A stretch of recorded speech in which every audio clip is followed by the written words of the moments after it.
JK செய்திகளின் இரவு நேர பிரதான செய்திகள்.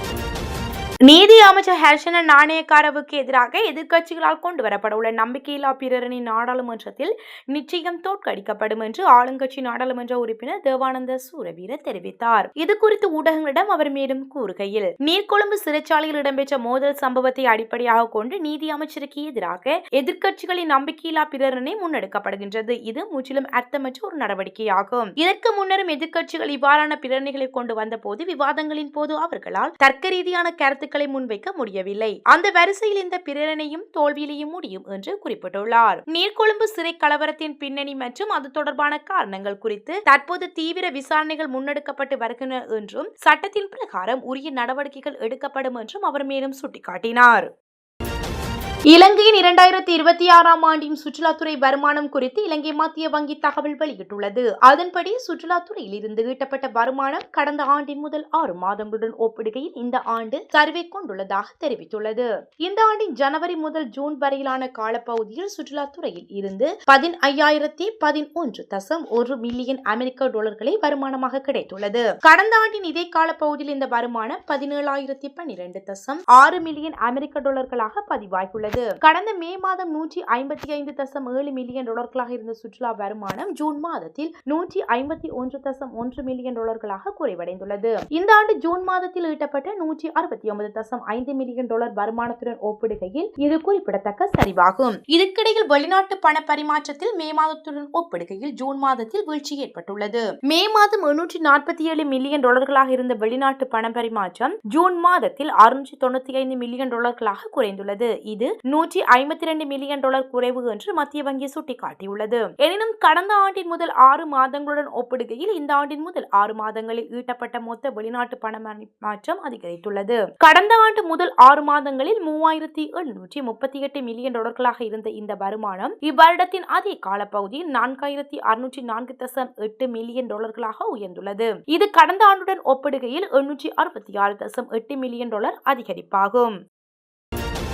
நுளம்புகளிடமிருந்து தங்களை பாதுகாத்துக் கொள்வதற்காக மாணவர்கள் பாடசாலை சீருடையுடன் கைகளையும் கால்களையும் மறைக்கும் பொருத்தமான ஆடைகளை அணிய அனுமதிக்கப்படுவார்கள் என்று கல்வி அமைச்சு தெரிவித்துள்ளது. தற்போதைய டெங்கு அபாயத்தை கருத்தில் கொண்டு இந்த முடிவு எடுக்கப்பட்டதாகவும் அனைத்து பாடசாலை அதிபர்களுக்கும் இந்த நடவடிக்கைகள் குறித்து தெரிவிக்கப்பட்டுள்ளதாகவும் அமைச்சின் செயலாளர் நாளக்க கல்விவர் தெரிவித்துள்ளார். மாணவர்கள் தங்கள் உடலை மறைக்கும் ஆடைகளை அணிய அனுமதிப்பது பாடசாலை மாணவர்களிடையே டெங்கு நோய் பரவுவதை குறைக்க உதவும் என்றும் எதிர்பார்க்கப்படுவதாக குறிப்பிட்டார். அனைத்து அரசாங்கம் மற்றும் அரசாங்கத்தால் அங்கீகரிக்கப்பட்ட தனியார் பாடசாலைகளிலும் பெற்றோர்கள் மற்றும் முன்னாள் மாணவர்களின் பங்கேற்புடன் நுளம்புகள் இனப்பெருக்கம் செய்யும் இடங்களை ஒழித்தல் மற்றும் பாடசாலைகளை தூய்மைப்படுத்தும் சிறப்பு திட்டங்களை தொடர்ந்து ஏற்பாடு செய்யுமாறு அதிபர்களுக்கு அறிவுறுத்தப்பட்டுள்ளது. இதற்கிடையில் அதிக அபாயம் உள்ள 60 டெங்கு மண்டலங்களை உள்ளடக்கிய ஒரு சிறப்பு நுளம்பு ஒழிப்பு திட்டம் நாளை தொடங்கும் என்றும் தேசிய டெங்கு கட்டுப்பாட்டு பிரிவு தெரிவித்துள்ளது. மத்தள விமான நிலையத்தில் முதலீடு செய்ய 19 உள்ளூர் மற்றும் வெளிநாட்டு முதலீட்டாளர்கள் ஒப்புதல் தெரிவித்துள்ளதாக தகவல்கள் வெளியாகியுள்ளன. மேற்படி செய்தியானது துறைமுகங்கள் மற்றும் விமான போக்குவரத்து அமைச்சை மேற்கோள் காட்டி வெளியாகியுள்ளது. மத்தள விமான நிலையத்தில் முதலீடு செய்வதற்கான விண்ணப்ப காலக்கெடு 10ஆம் தேதியுடன் முடிவடைந்ததாக பிரதி அமைச்சர் ருவன் கொடித்துவக்கு தெரிவிக்கப்பட்டுள்ளது. இதன்படி விமான நிலையத்தின் மேம்பாட்டுக்கான திட்டங்கள் சம்பந்தப்பட்ட முதலீட்டாளர்களிடமிருந்து எதிர்காலத்தில் தொடங்கப்படும் என்றும் அவர் கூறியுள்ளார். இதற்கிடையில் விருப்பம் தெரிவித்தல் கோரிக்கை திறக்கப்பட்டதன் பின்னர் நடைபெற்ற முன்மொழிவு கூட்டங்களில் 45க்கும் மேற்பட்ட நிறுவனங்கள் பங்கேற்றதாக பிரதி அமைச்சர் முன்னதாக தெரிவித்திருந்தார். இந்த நிலையில் குறித்த செயல்முறை இந்த ஆண்டுக்குள் நிறைவடையும் என்றும் எதிர்பார்க்கப்படுவதாக கூறிய பிரதி அமைச்சர் விமான நிலையத்தை பராமரிக்க ஆண்டுதோறும் சுமார் 3 மில்லியன் ரூபாய் செலவிடப்படும் என்றும் வலியுறுத்தியுள்ளார். உலகில் அதிக போக்குவரத்து நெரிசல் உள்ள நாடுகளில் இலங்கை 3வது இடத்தை பிடித்துள்ளது. அத்தோடு ஆசியாவில் அதிக போக்குவரத்து நெரிசல் உள்ள நாடுகளில் இலங்கை முதலிடத்தை பிடித்துள்ளது. வாழ்க்கை செலவு மற்றும் வாழ்க்கை தரம் குறித்த உலகின் மிகப்பெரிய தரவு சேகரிப்பான நம்பியோ இணையதளம் 2026ஆம் ஆண்டின் இடைக்கால போக்குவரத்து குறியீட்டின் மூலம் இந்த தகவல்களை வெளியிட்டுள்ளது. அந்த அறிக்கையின்படி உலகில் அதிக போக்குவரத்து நெரிசல் உள்ள நாடாக நைஜீரியா பதிவாகியுள்ளதுடன் கோஸ்டாரிக்கா 2வது இடமாகவும் பதிவாகியுள்ளது. இதேவேளை எஸ்தோனியா மிக குறைந்த போக்குவரத்து நெரிசல் உள்ள நாடாகவும் ஆஸ்திரியா மற்றும் பின்லாந்து ஆகியவை மிக குறைந்த போக்குவரத்து நெரிசல் உள்ள நாடுகளாகவும் பதிவாகியுள்ளது. இந்த நிலையில் ஒரு பயணத்தில் செலவழிக்கப்படும் நேரம் மற்றும் பயன்படுத்தப்படும் எரிபொருளின் அளவு ஆகியவற்றை கணக்கில் கொண்டு இந்த போக்குவரத்து நெரிசல் தரவுகள் தயாரிக்கப்படுவதாக கூறப்பட்டுள்ளது. 2025 ஆண்டு இலங்கையில் ஏற்பட்ட டிட்வா புயலால் பாதிக்கப்பட்ட விவசாயிகளுக்கான இழப்பீடு தொடர்பில் அறிவிப்பொன்று வெளியாகியுள்ளது. அதன்படி பாதிக்கப்பட்ட அனைத்து விவசாயிகளுக்கும் இழப்பீடு முழுமையாக வழங்கப்பட்டுள்ளதாக விவசாய அபிவிருத்தி திணைக்களம் தெரிவித்துள்ளது.